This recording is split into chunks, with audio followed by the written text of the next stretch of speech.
मुझे जानकारी मिली है कि कांग्रेस के विधायक हेमंत कटारे जी के द्वारा ये जो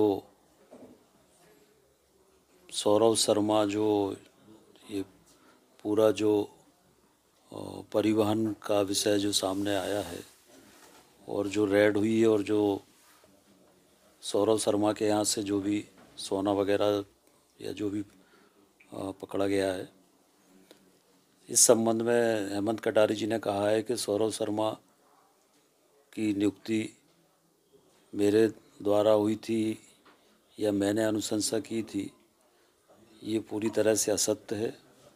मैं पहले भी इस बात को कह चुका हूँ कि वो एक भी ऐसी नोट शीट दिखा दें कि जिसमें मैंने सौरव शर्मा की नियुक्ति की अनुशंसा की हो या अनुमोदन किया हो या सहानुभूतिपूर्वक विचार करने के लिए लिखा हो।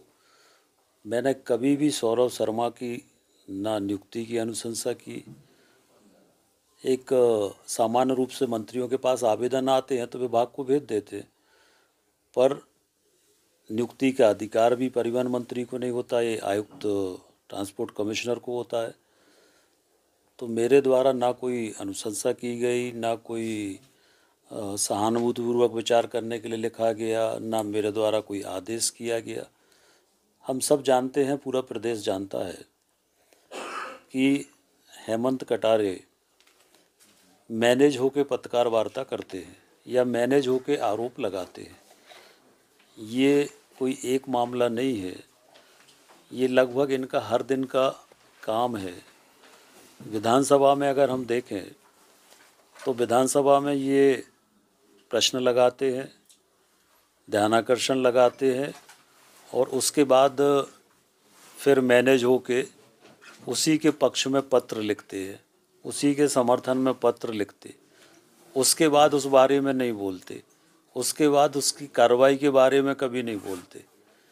इसी तरह से पूर्व में सुधीर शर्मा जी के ऊपर इन्होंने आरोप लगाए और फिर बाद में मैनेज होके और स्वयं ने कहा कि आरोप गलत थे।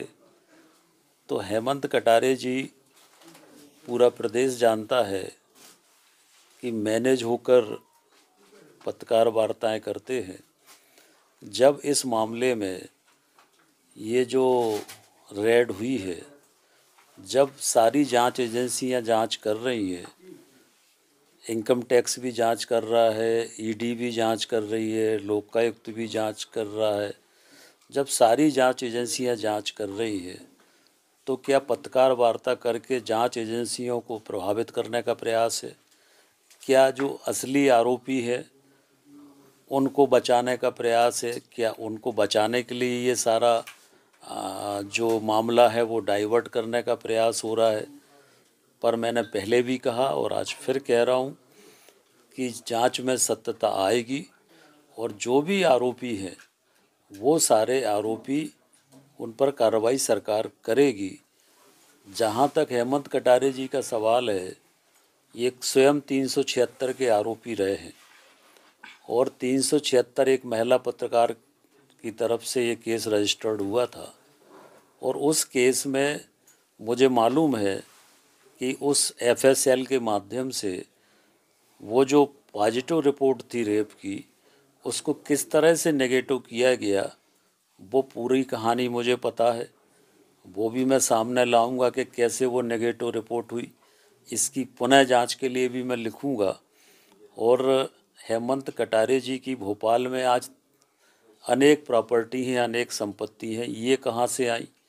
हेमंत कटारे जी का जो आईएसबीटी पर पेट्रोल पंप है, उस पेट्रोल पंप के आजू बाजू में जो झुग्गी झोपड़ियाँ हैं, उन झुग्गी झोपड़ियों में इनके भाई योगेश कटारे के संरक्षण में गांजा बेचा जा रहा है, ब्राउन शुगर बेची जा रही है, तमाम तरह के नशीले पदार्थ बेचे जा रहे हैं। इनके खुद भाई के ऊपर, योगेश कटारे के ऊपर 35 आपराधिक प्रकरण है और ये चुनाव के समय भी भिंड में कैसे चुनाव जीते ये भी मुझे मालूम है। भोपाल से अपराधियों को ले जाकर बूथ कैप्चरिंग करके ये इन्होंने चुनाव जीता। तो वो पूरे समय भोपाल में रहकर और मैनेज होकर इसी तरह से लोगों पर आरोप लगाते हैं, पर मैं उनको मैनेज करने वाला नहीं हूँ। मेरा राजनीतिक जीवन खुली किताब की तरह है। और उन्होंने कहा कि सौरभ शर्मा की नियुक्ति मालथोन चेक पोस्ट पर मेरे समय में हुई थी। मेरे समय में सौरभ शर्मा की न केवल मालथोन चेक पोस्ट, किसी भी चेक पोस्ट पर नियुक्ति नहीं हुई। मेरे समय में ऐसा परिवहन मंत्री था जिसने पूरे प्रदेश में चेक पोस्ट बंद कर दिए थे। तो उनको तो मेरी प्रशंसा करना चाहिए कि मैंने तो चेक पोस्ट बंद किए थे। तो वो तो उल्टा प्रशंसा करने की जगह आरोप लगा रहे हैं। तो ये सब किसके कहने पे कर रहे हैं, क्यों कर रहे हैं, ये सब जानते हैं। और ये पूरी तरह से एक असली आरोपियों को बचाने के लिए मामले को डाइवर्ट करने की कोशिश हो रही है। और हेमंत कटारे जी से मुझे प्रमाण पत्र लेने की ज़रूरत नहीं है। शायद उनको मेरे पारिवारिक इतिहास की जानकारी नहीं है, मेरी पैतृक संपत्ति की जानकारी शायद उनको नहीं है, और इसलिए उनने इस तरह की बात की। हमारे पिताजी ने 25 एकड़ ज़मीन जिसकी कीमत 500 करोड़ है मंदिर के लिए दान दी है।